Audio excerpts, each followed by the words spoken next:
12 hyenas in a perfect circle, a giraffe calf standing in the center, and none of them attacking. My name is Malik. I've patrolled this savanna for more than 20 years.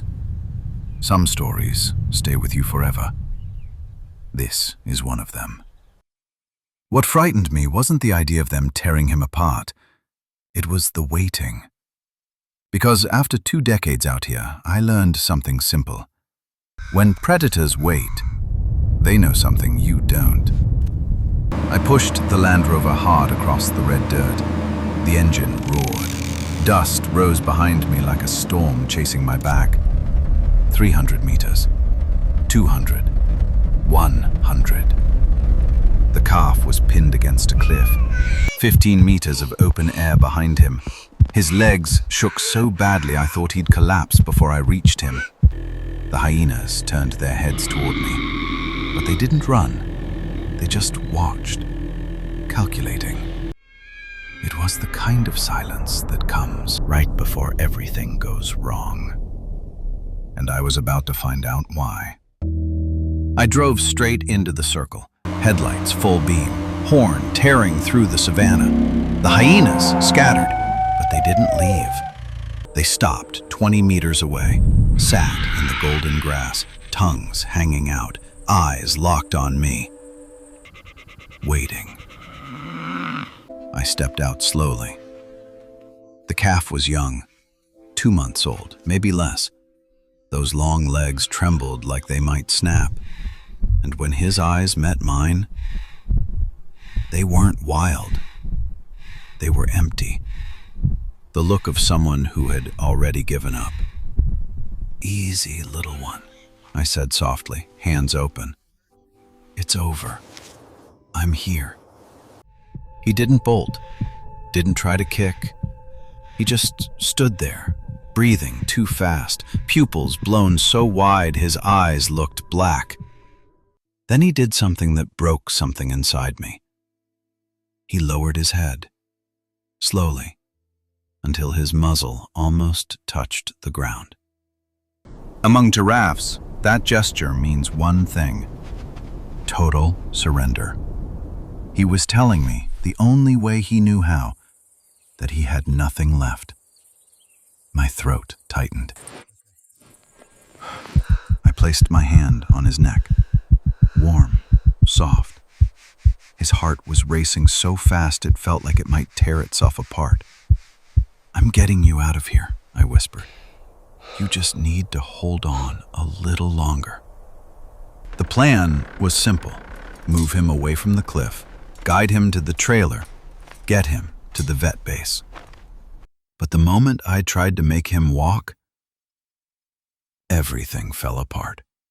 He took one step, just one, and nearly collapsed. His left hind leg. He couldn't put weight on it. Every attempt sent a shock through his body, freezing him in place.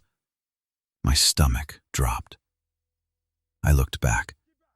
The hyenas had moved closer, 20 meters, 15, 10. They slid through the tall grass in silence, closing the arc between us and the vehicle. I grabbed the radio. Nothing but static. The storm on the horizon swallowed the signal whole. We were alone. Completely alone. Alone is where most stories end, but not mine. One ranger, one calf who couldn't walk, and 12 predators with no reason to hurry. The sun sank toward the horizon, painting the sky in fire. 40 minutes until full darkness. And I knew exactly what night would bring. Why weren't the hyenas attacking? They had every advantage. Injured prey, trapped, exhausted. It didn't make sense. Until it did. The cliff. 15 meters straight down behind the calf. If they rushed him head on, they'd drive him over the edge, and in the chaos, some of them would follow. This wasn't hesitation, it was patience. They were waiting for him to collapse on his own, waiting for exhaustion to finish the job. But something was still missing, and when I found it, I wished I hadn't. Why couldn't he walk? What was wrong with that leg?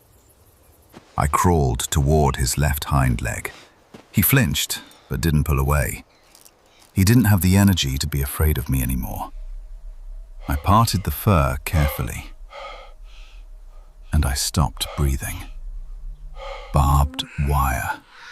3 tight coils wrapped just above the hoof. Rusty metal cut deep into exposed flesh. Dried blood everywhere. The skin swollen, hot, carrying a smell I knew far too well. Infection. Days of it. An illegal snare. Set for antelope. Abandoned like trash when patrols increased. He must have stepped into it days earlier. Every step tightened the wire. Every movement drove it deeper. Every attempt to flee carved another groove into his own body. He wasn't running from the hyenas. He was running from pain. And the pain cornered him here. I looked at the pack differently then. They'd picked up the scent of blood from far away, followed the trail, closed in on the prey. And when they reached the final moment, they found the cliff. The hyenas weren't the villains in this story. They were just animals following instinct. The villain was the wire in my hand. The real predator was my own species. The sharpest claws don't have fur. They have fingerprints. And the only representative of that species standing there was me. There was no time to reach the vehicle, no time to wait for backup. I took off my jacket and wrapped it around my hand, kneeled beside him in the dirt. "This will hurt," I whispered, "but it's the only way." I worked the wire. I don't know how long it took. 2 minutes? 10? Time stopped meaning anything. Each loop I loosened, the calf groaned.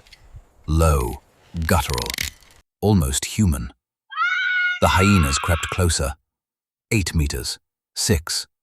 I could feel their eyes burning into my back, smell the weight of them in the air. The last coil was buried too deep. When it finally gave, the metal snapped against my fingers. The calf screamed, a real scream. It echoed across the savanna. Then everything went silent.